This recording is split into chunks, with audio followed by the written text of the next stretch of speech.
हर हर महादेव। जय श्री कृष्णा। आज शिव पुराण में श्री शिव जी का विशेष महत्व क्या है, ये मैं आपको बताने जा रही हूँ। एक समय की बात है, त्रिपुरारी भुजंगधारी श्री काशीपति महादेव जी जग माता पार्वती के साथ प्रसन्न रूप में विराजमान थे। जगत माता ने उनसे अनुरोध किया कि भगवान कोई कथा कहिए। इस पर भगवान भूत भावन किंचित मुस्कुराए और बोले, हे पार्वती सुनो। पूर्व समय में कुष्मांड नामक एक ऋषि का पुत्र मंडप नाम से विख्यात था। वह बाल्यकाल में ही कुसंगति के कारण पाप कर्म में लीन हो गया था। अतः उसकी निंदित कथाओं को सुनकर उसके पिता, माता, भाई आदि सभी संबंधियों ने उसको अपने से अलग कर दिया था। वह पूर्व जन्म के कर्मों के कारण किसी का कहना नहीं मान रहा था। उसकी आदतें यहाँ तक खराब हो गई थी कि वह साधु महात्मा, सत्पुरुषों एवं देवी देवताओं तक की निंदा करने लगा था। युवा होने पर वह दूसरी स्त्रियों के प्रेम में फंस गया था। प्रेम के बस में होकर वह औरों के द्रव्यादि की चोरी में भी लीन हो गया। उसके दो घनिष्ठ मित्र थे, एक था नापित, दूसरा था पटहारा। इन तीनों ने मिलकर विचार किया कि किसी धनी के घर चोरी करके अधिक धन प्राप्त किया जाए। अतः तीनों ने मिलकर राजा के यहाँ चोरी की।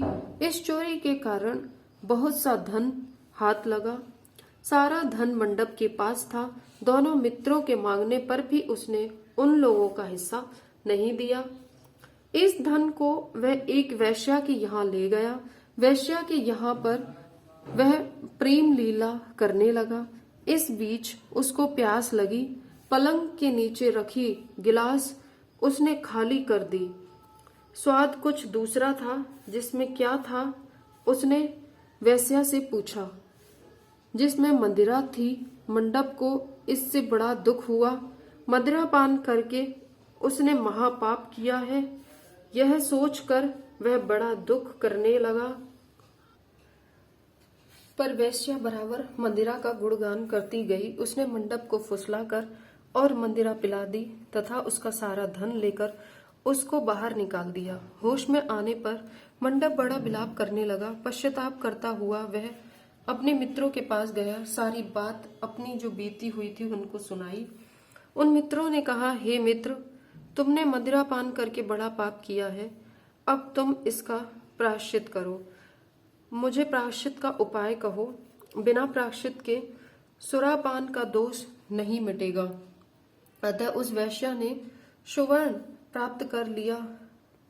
यदि तुम ऐसा नहीं करोगे तो हम लोग तुम्हारी बड़ी निंदा करेंगे। यह सुनकर मंडप बड़ा दुख हुआ। वह वैश्या के पास आया और वैश्या से अपना सारा दुखड़ा सुनाया। उसने वैश्या से स्वर्ण की मांग की। इस पर वैश्या बड़ी बिगड़ी और बोली, तुमने तो धन दिया है, अब उसकी मांग मत करो। वैश्याएं कभी मिला हुआ धन वापस नहीं करती हैं। क्या तुमको इस साधारण नियम का ज्ञान नहीं है? इस पर मंडप गिड़गिड़ाने लगा, पर वैश्या के हृदय पर इसका जरा भी असर न हुआ। उसने अन्याय वैश्याओं को बुला लिया। सब मिलकर उसकी भर्त्सना करने लगी। कई ने तो उसको धमकी भी दे दी। हे पार्वती, इस प्रकार मंडप बहुत अपमानित होकर वहां से निकाल दिया गया। मंडप मिलाप करता हुआ अपने पिता के घर की ओर चल दिया। इसके दोनों मित्र उसके पीछे लग गए। जब मंडप पिता के पास आया तो दोनों मित्रों ने उसका हाथ पकड़ लिया और बोले, मंडप, हम दोनों ने मिलकर राजा के यहाँ चोरी की है, पर तुमने इस हम लोगों का अंश नहीं दिया है। अब हम लोगों का अंश दो।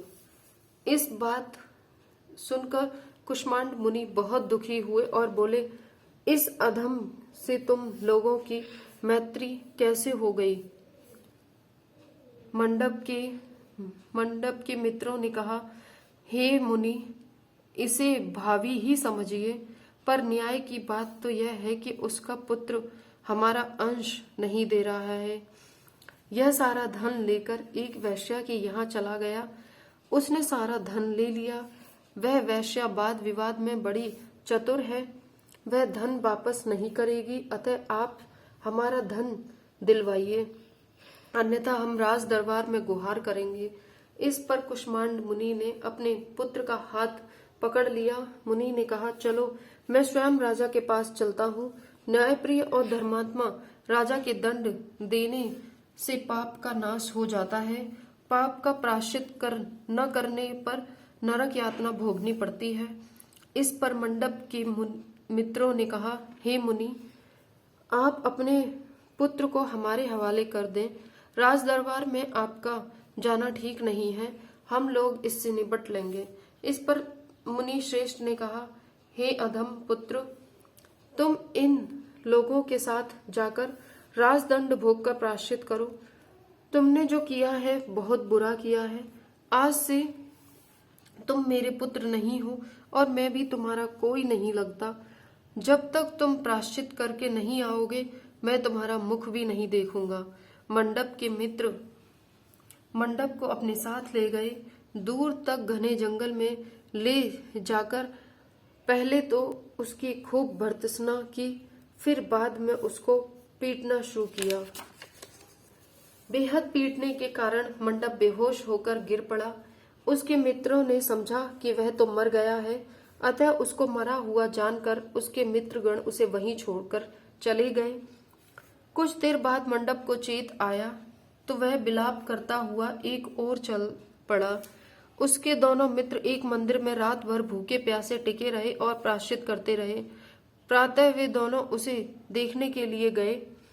उसके शरीर की अब क्या गति है वहां मंडप को न पा उन दोनों को बड़ा आश्चर्य हुआ। फिर तो वे समझ गए कि मंडप मरा नहीं है, वह जीवित है और कहीं चला गया है। उस दिन शिव महात्म को जानने वाले लोग पंचकोशात्मक लिंग की प्रतिष्ठा कर रहे थे। मंडप भी उन लोगों के साथ हो गया। यात्रीगण कर्दमेश्वर के समीप रहे। मंडप ने भी वहां रहकर सारी रात जागरण किया।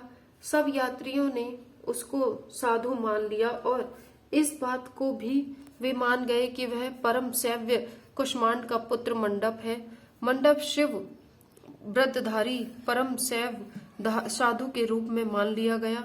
मंडप ने शंकर प्रतिमा के समक्ष नृत्य और भजन प्रारंभ कर दिया। सज्जनों ने उसकी भक्ति देखकर उसका आदर किया। मंडप भी सत्संग से परम भक्ति भाव वाला हो गया। अब उसको ज्ञान हो गया कि शिव भक्ति के प्रताप से ही उसका इतना आदर हो रहा है। वह सबका प्रिय हो गया। साथ ही भोजन धन धान्य श्रद्धा भी मिल रही है। मंडप चंडिका देवी के मंदिर में आया। वहां काशी के धार्मिक सज्जनों द्वारा भीम चंडी की पूजा हो रही थी। मंडप का वहां बड़ा आदर किया गया। रात्रि में मंडप ने क्षेत्र महात्म कहा और सुना, जिसके बाद शिव भक्तों और विष्णु भक्तों ने मिलकर कीर्तन किया। मंडप ने इस नृत्य कीर्तन में सम्मुख भाग लिया, जिससे प्रसन्न हो सबने मंडप की भूरी भूरी प्रशंसा की। इस प्रकार मंडप का मन शिव में लग गया। हे पार्वती, इस प्रकार मंडप मेरे क्षेत्र की प्रतिष्ठा करने लगा। ब्रह्म हत्या, सुरापान और चौर्य कर्म आदि पापों से छुटकारा पाने के लिए उसने मेरी स्तुति की। इस प्रकार की आराधना से वह सारे पापों से मुक्त हो गया। दहली विनायक में आकर मंडप जिन्हा की लोलुपता से मुक्त होकर केवल शिव शिव का उच्चारण करने लगा। उसकी इस साधना और भक्ति भाव को देखकर सर्वत्र उसका बड़ा आदर और मान सम्मान होने लगा। हे पार्वती, मंडप ने अन्न जल सब त्याग दिया और बार बार विलाप कर कहने लगा कि ब्राह्मण शरीरधारी होकर भी मैंने स्वर्ण की चोरी की, साध्वी माता को ठगा, वैश्यागम सुरापान किया, ब्राह्मण शब्द का हनन किया। पश्चाताप से मंडप विहीन हो गया। हे देवी, मंडप के मन में यह विचार आया कि मेरे क्षेत्र की प्रतिष्ठा करने से वह सारे पापों से मुक्त हो जाएगा। अतः वह काशी शिव शंकर शिव शिव की रट लगाकर अपने पापों का प्रायश्चित करता हुआ मेरे क्षेत्र की परिक्रमा करने लगा। रामेश्वर लिंग में जाकर उसने स्नान किया, पूजन किया, सोमनाथ का पूजन किया, सीता और लक्ष्मण के साथ श्री राम का पूजन किया। पूजन और भक्ति भाव देखकर सर्वत्र उसकी प्रशंसा हुई। मंडप ने अन्न जल त्याग दिया था। तदंतर वृषभ ध्वज में आकर स्नान, देव पूजन, प्रातःकाल वरुणा संगम में स्नान किया। मुझे पूछता हुआ वह मेरे मंदिर में आया। उसने आकर बड़ा दान पुण्य किया। सदोष मंडप ने प्रणाम किया। वहां उसने अनेक महात्मा उपस्थित थे। हे पार्वती, मंडप सबके आगे हाथ जोड़कर खड़ा हो गया और पूछने लगा, हे महात्माओं, मैंने बड़े बड़े पाप किए हैं। आप लोग कृपा कर बतलाएं कि इन पापों से मेरा छुटकारा किस प्रकार होगा। सभी महात्माओं ने कहा, हे मंडप, तुम शिव शक्ति केशव के भक्त हो गए हो। पंच क्रोशात्मक लिंग प्रदक्षिणा से और शिव कीर्तन से तुम्हारे सारे पाप नष्ट हो गए हैं। इस प्रकार सुन मंडप ने कहा, हे सदगणों, सदस्य गणों, पिताजी ने तो मुझको घर से निकाल दिया है। अब मैं अपने घर कैसे जाऊं और हे मुनीश्वरों, पिता को कैसे अपना मुंह दिखलाऊं। इस पर सबने कहा, अब तुम्हारे सारे पापों का प्रायश्चित हो गया है, तुम सहर्ष घर जा सकते हो। हे पार्वती, इस प्रकार मंडप अपने पिता के घर के सामने आया और शिव शिव शंभो शंभो महादेव महादेव का उच्चारण करने लगा। स्वर सुनकर कुष्मांड मुनि ने अपनी पत्नी से कहा, हे प्रिय, देखो तो कौन द्वार पर शिव का उच्चारण करता हुआ हमें परम सुख दे रहा है। शिव नाम की अमृत वर्षा कौन कर रहा है। मुनि पत्नी ने द्वार पर अपने पुत्र को देखा। हे पुत्र, तुम्हारा आना कैसे हुआ। मंडप ने कहा, हे माता, आपको और पिताजी को महात्मा गण बुला रहे हैं। यह सुनकर मंडप की माता अपने पति के पास गई और उसने सारा वृतांत कहा। हे पूज्यवर, आपका पुत्र शिव का नाम रटता हुआ द्वार पर उपस्थित है। उसका कहना है कि प्रायश्चित करके वह पवित्र हो गया है। सदस्य गण आपको बुला रहे हैं, वे प्रायश्चित का प्रमाण देंगे। कुष्मांड मुनि दरवाजे पर आए। उन्होंने रुद्राक्ष धारी शिव भक्त मंडप को देखा। तुम क्यों आए हो? थोड़े से प्रायश्चित से बड़े पाप का नाश नहीं होता है। मंडप ने कहा, हे पिताजी, इसमें कोई संदेह नहीं है कि मैंने पाप बड़े किए हैं। इतना होने पर भी महात्मा गण आपको बुला रहे हैं। मुनि अपनी पत्नी के साथ महात्माओं के पास आए। महात्माओं ने एक स्वर में कहा, हे मुनिवर, आपका पुत्र समस्त पापों से मुक्त हो गया है। कुष्मांड ऋषि ने पूछा, हे मुनीश्वरों, किस आधार पर आपकी दृष्टि में मेरा पुत्र पाप मुक्त हो गया है? इसने तो बहुत बड़े बड़े पाप किए हैं।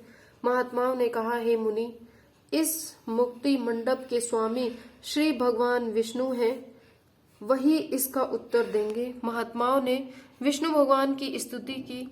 इस पर आकाशवाणी हुई, हे स्तुति करने वाले महात्माओं, यह महापापी मंडप तो कुष्मांड मुनि का पुत्र है। अब अपने पापों से मुक्त हो शुद्ध हो गया है। यह साधु संतों के साथ शिव शंकर के क्षेत्र की परिक्रमा कर चुका है। अब कुष्मांड मुनि इसे ग्रहण कर सकते हैं। इस प्रकार हे पार्वती, मंडप को कुष्मांड मुनि आदर पूर्वक अपने घर ले गए तथा इस कथा को सुनकर माता पार्वती परम प्रसन्न हुई। बोली, प्रभु, आपने यह महत्वपूर्ण कथा कही जिससे कलयुग में प्राणियों का भला होगा। कृपा कर इस पर कुछ और प्रकाश डालें। इस पर शिव जी बोले, हे पार्वती, अब तुम भैरव की कथा सुनो। इस पर भैरव जी प्रकट हुए और बोले, त्रेता युग में समदर्शी सांडिल्य नाम का एक ब्राह्मण था। वह महापंडित था। उसकी पुत्री का नाम विशालाक्षी था। वह अति सुंदरी थी। बाल्यकाल में ही उसके पिता ने उसका विवाह कर दिया था। विवाह के बाद भी वह अपने पिता के घर पर ही रहती थी। वह युवा हो गई। युवा अवस्था होने पर भी वह उसका पति न आया, अतः सांडिल्य ब्राह्मण की कन्या पापरता हो गई।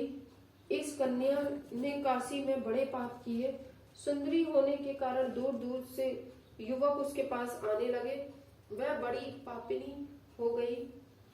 एक समय मार्ग शीर्ष मास में बड़े बड़े पापों को नष्ट करने वाली पंचक्रोशी यात्रा के मार्गियों को देखकर वह विचारने लगी कि इन लोगों को पापरत किया जाए। उस रात यात्रीगण दुर्गा कुंड पर रुके थे। विशालाक्षी धन के लोभ से वहां गई। वहां भजन कीर्तन का स्वांग रचाया। यात्री उसकी भक्ति भाव देखकर कर प्रसन्न हुए और उसे वैष्णवी समझकर बड़ा दान पुण्य किए। इस लोभ के कारण वैश्या विशालाक्षी यात्रियों के साथ हो गई। कर्म मेघेश्वर दहलीज रामेश्वर में उसने निवास किया और वरुणा संगम में स्नान किया। यात्रियों द्वारा उसने काशी महात्म की कथा भी श्रवण की। इस सत्संग समागम से विशालाक्षी की आंखें खुल गईं। उसने अपनी पर बड़ा पश्चाताप किया। यात्रियों का सारा धन उसने लौटा दिया और पाप से अलग होने का निर्णय कर लिया। उसने महात्माओं से पूछा, हे देवताओं, मैं बड़ी पापिनी हूँ, कृपया मुझे मुक्ति का उपाय कहिए। इस पर महात्माओं ने कहा, देवी, तुम धन्य हो। तुमको पापों से भय नहीं करना चाहिए। तुमने काशी क्षेत्र की प्रदक्षिणा की है। अब तुम हमारे साथ प्रदक्षिणा जारी रखो। विशालाक्षी ने उपर्युक्त वचनों पर विश्वास किया। वह महात्माओं के साथ हो गई। 5वें दिन सभी यात्री वृषभ खंड में रहे। वह भी उन्हीं के साथ रही। सभी ने वर्णा संगम में स्नान किया और आदि केशव का पूजन किया। विशालाक्षी मुक्ति मंडप में आई। उसने बड़े भक्ति भाव से शिव शंकर की पूजा की। इस प्रकार विशालाक्षी सभी पापों से मुक्त हो गई। उसके पिता सांडिल्य ने उसे बड़े आदर के साथ उसे अपने घर में स्थान दिया। वह इस प्रकार पवित्र हो गई। भैरव जी बोले, हे पार्वती, यह काशी क्षेत्र का महत्व है। इसे पढ़ने, सुनने, सुनाने से सबका कल्याण होता है। बोलिए हर हर महादेव। जय शिव शंकर।